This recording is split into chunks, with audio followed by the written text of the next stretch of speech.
성경 말씀은 여호수아 20장 1절부터 9절까지 말씀입니다. 여호와께서 여호수아에게 말씀하여 이르시되 이스라엘 자손에게 말하여 이르기를 내가 모세를 통하여 너에게 말한 도피성들을 너희를 위해 정하여 부지 중에 실수로 사람을 죽인 자를 그리로 도망하게 하라. 너희를 위해 피해 보복자를 피할 곳이니라. 이 성읍들 중에 하나에 도피하는 자는 그 성읍에 들어가는 문 어귀에 서서 그 성읍의 장로들의 귀에 자기의 사건을 말할 것이요. 그들은 그를 성읍에 받아들여 한 곳을 주어 자기들 중에 거주하게 하고 피해 보복자가 그의 뒤를 따라온다 할지라도 그들은 그 살인자를 그의 손에 내두지 말지니 이는 본래 미워함이 없이 부지 중에 그의 이웃을 죽였습니다. 그 살인자는 회중 앞에 서서 재판을 받기까지 또는 그 당시 대제장이 죽기까지 그 성읍에 거주하다가 그 후에 그 살인자는 그 성읍 곧 자기가 도망하여 나온 자기 성읍 자기 집으로 돌아갈지니라 하라 하시니라. 이에 그들이 납달리의 산지 갈릴리 게데스와 에브라임 산지의 세겜과 유다 산지의 기랏 아르바 곧 헤브론과 여리고 동쪽 요단 저쪽 르우벤 지파 중에서 평지 광야의 베셀과 가 지파 중에서 길르앗 라못과 므낫세 지파 중에서 바산 골란을 구별하였으니 이는 곧 이스라엘 모든 자손과 그들 중에 거류하는 거류민을 위해 선정된 성읍들로서 누구든지 부지 중에 살인한 자가 거리로 도망하여 그가 회중 앞에 설 때까지 피해 보복자의 손에 죽지 아니하게 하기 위함이라. 송아지를 키우다 보면 뿔이 나올 때 거기가 간지러워서 땅 바닥이나 다른 곳에다 머리를 비빈다고 합니다.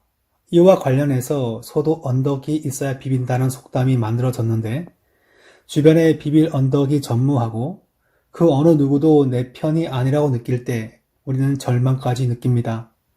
차가운 수술대 위에 누워서 마취를 기다릴 때 철저히 내가 혼자 누워있는 시간이라 그렇게 생각하지요. 낯선 신병 훈련소에 줄 맞추어 걸어 들어갈 때 나 혼자라는 생각을 많이 합니다. 첫 예배를 드리기 위해서 부대의 교회를 들어서는 순간 눈물을 쏟는 청년들이 많습니다. 나 혼자였던 것으로 알았던 훈련소에서 많은 동료들이 함께 하나님께 예배드리고 그분이 늘 함께 하신다는 것을 훈련소 교회 안에서 느끼며 뜨거운 눈물을 흘리게 되지요. 사람의 인생은 혼자 사는 것이라고들 생각하지만 실상은 그렇지 않습니다. 성도에게는 하나님이 계십니다. 하나님은 이렇게 도움이 필요한 자에게 새로워지는 기회를 주시고 또한 안식처가 되시는 분이십니다. 여호수아 20장에 등장하는 도피성에 대한 말씀은 하나님이 어떠신 분이신지를 잘 가르쳐 줍니다. 하나님은 넘어진 자에게 다시 한 번 더 기회를 주시는 분이시지요. 하나님은 미워함이 없이 부지 중에 그 이웃을 죽인 경우에 하나여서 그 범죄자에게 기회를 주시는 분이십니다. 이것이 하나님께서 자기 자녀, 자기 백성에게 주시는 은혜라 할 수 있습니다. 성경을 보면 많은 인물이 하나님 주시는 기회를 잘 받았습니다. 모세는 젊은 시절 자기 민족을 돕는 일에 적극적이었고 그렇지만 성격이 다소 급하고 과격했습니다. 그는 실수로 사람을 죽이고 그만 모래에 파묻었습니다. 베드로는 그 주님을 끝까지 쫓아가겠다는 그 의지가 참 강했지만 3번이나 주님을 부인했습니다. 사도 바울은 처음에는 주님을 믿는 자를 박해하고 스데반 순교에 앞장섰던 인물이었습니다.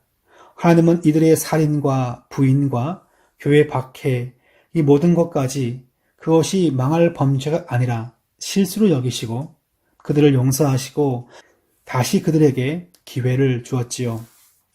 우리 사회는 실수를 허용하지 않는 문화를 가지고 있습니다. 한번 그 호적에 빨간 줄이 그어지면 그것이 그에게 낙인이 되는 문화를 가지고 있습니다. 몇 년 전에 대왕 카스테라라는 그 빵 브랜드가 한동안 유행한 적이 있었습니다. 언론들의 악의적인 보도 때문에 대부분의 가게 주인들이 큰 타격을 입었습니다. 잘못된 정보를 올리고 또한 또 다시 올리면서 기업이나 사람이 그 가운데 매장되는 문화를 우리는 가지고 있습니다. 정치인이나 목회자의 실수에 대해서도 범죄를 미워하기보다는 사람을 미워하면서 정죄하는 분위기가 더 강합니다. 만일 하나님께서 우리를 한 번 더 용서하지 않으신다면 누가 이 땅에서 제대로 살아갈 수 있을까요? 도피성에 대한 말씀을 읽다 보면 우린 약간 거리감을 느낄 수 있습니다.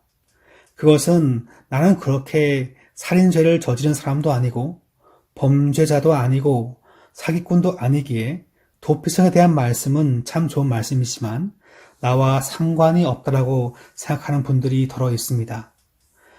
중범죄자가 아닌 이상 우리에게 도피성이 필요 없다고 생각할 수 있습니다. 그러나 모든 인간은 인간 스스로 해결할 수 없는 큰 문제에 추격을 받으며 살아갑니다. 그것은 로마서 3장 23절이 증언하는 죄의 추격입니다. 모든 사람들이 죄를 범하였음에 하나님의 영광에 이르지 못하더니라고 가르치고 있죠. 누구나 죄의 추격을 받는 인생을 살아갑니다. 누구나 죄 때문에 넘어지고 실수하고 좌절하고 도망쳐야 할 형편에 놓여 있죠. 범죄가 아니어도 모든 인간은 죄의 의식으로부터는 피해야 하지 않을까요? 그래서 도피성에 대한 말씀은 바로 어느 누구나 진지하게 들어야 되는 중요한 말씀이 됩니다. 베드로전서 3장 18절 보면 그리스도께서도 단번에 죄를 위하여 죽으사 의인으로서 불의한 자를 대신하셨으니 이는 우리를 하나님 앞으로 인도하려 하심이라 그렇게 전하고 있습니다. 하나님은 자기 백성에게 기회를 주시는 분이십니다. 기회를 주시는 하나님, 은혜를 주시는 그 하나님을 누리기 위해서는 우리가 어떻게 해야 합니까? 새로워지는 기회를 얻고자 하는 자는 반드시 본인이 들어가야 합니다. 3절 말씀 보면 부중의 실수로 사람을 죽인 자를 그리로 도망하게 하라. 이는 너희를 위해 피해 보복자를 피할 곳이니라 고 전하고 있습니다. 본인이 찾아와야 되고 본인의 몸이 도피성 안으로 들어가야 합니다. 그래야 죽은 자의 원수를 갚기 위해 추격해 오는 자를 피할 수 있습니다. 성경을 보면 주님께 직접 찾아온 사람들이 있었습니다. 유대인의 관원, 높은 고위 공무원이었던 니고데모는 저녁에 주님을 만나러 왔습니다.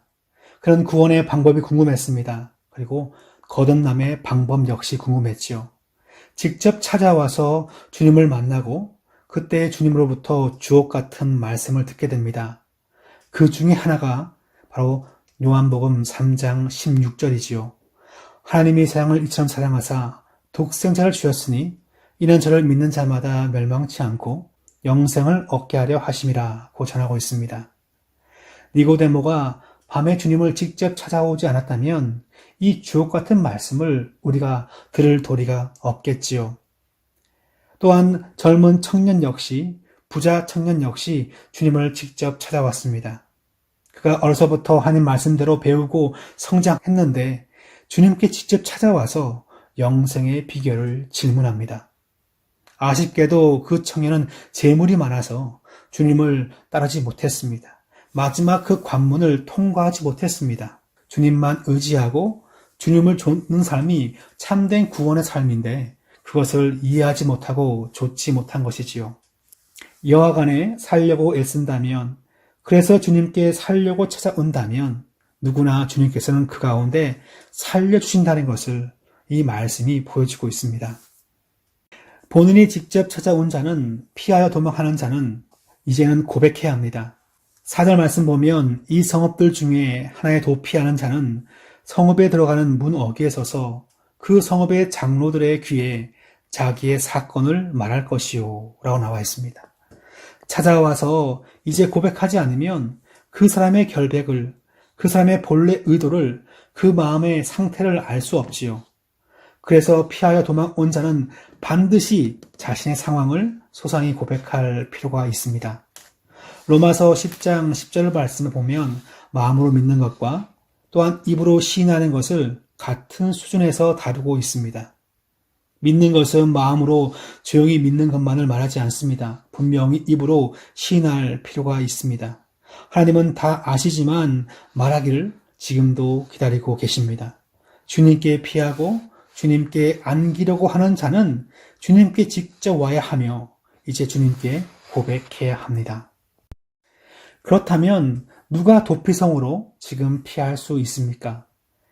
9절 말씀 보면 이는 곧 이스라엘 모든 자손과 그들 중에 거류하는 거류민을 위하여 선정된 성읍들로서 누구든지 부지 중에 살인한 자가 그리로 도망하여 그가 회중 앞에 설 때까지 피해 보복자의 손에 죽지 아니하게 하려 위함이라 고 전하고 있습니다.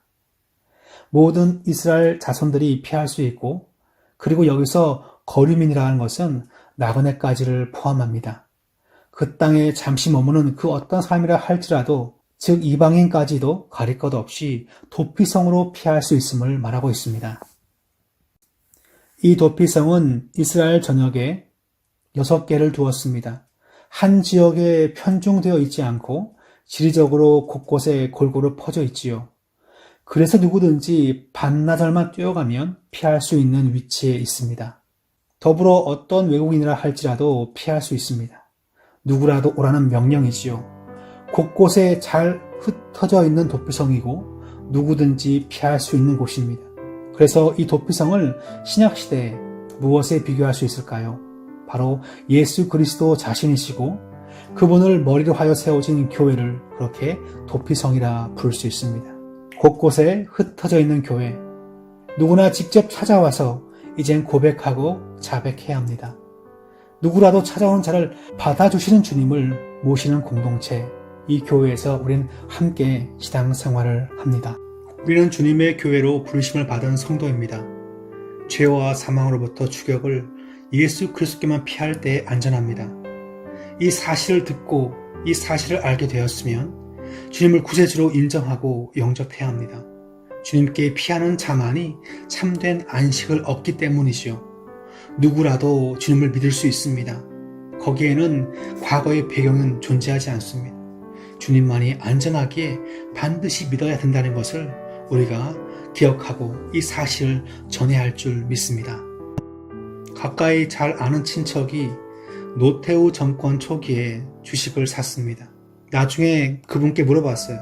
어떤 주식을 샀습니까? 물어봤더니 그 신문에서 제일 싼 주식을 샀다는 거예요. 그리고 나서 새벽기도 시간대에 빼먹지 않고 맨 끝에 한마디 기도를 하는 거죠. 주식이 오르면 저 주식으로 이 교회 건물 짓게 하옵소서. 그게 그분의 순수한 기도 제목이었습니다. 그리고 몇 년이 지났어요. 그 주식은 제대로 한 번도 오르지 않았습니다. 그리고 몇백만 원 되는 돈을 다 고스란히 다 잃어버렸습니다. 몇백만 원, 참 큰 돈입니다. 그분은 안정된 기업에 투자하지 못하고 그냥 제일 싼 주식이기 때문에 투자했던 어리석음을 보였습니다. 만일 그때 삼성 주식을 샀다면 아마 몇십 배는 더 올랐겠지요. 우리가 전쟁할 때 항상 승리하는 방법은 무엇일까요? 사업할 때마다 항상 성공하는 방법은 무엇일까요? 그것은 항상 백전백승하는 사령관 밑에서 싸우면 우리는 항상 이깁니다. 우리는 항상 성장하는 기업체에 속해서 일하면 우리의 인생은 항상 성공하게끔 되어 있습니다. 누가 우리의 진짜 사령관이시고 누가 만왕의 왕이시고 누가 모든 생사 화복의 주관자 되십니까? 주님 안에서 살아가면 주님께 피하여 살아가면 항상 승리함을 이 도피성 말씀이 우리에게 다시 한번 알려주고 있습니다. 늘 주님께 피하고 늘 주님을 의지하고 하나님을 예배하여서 아버지 앞에 인정받고 쓰임받는 은혜받는 삶 되시기를 축원합니다.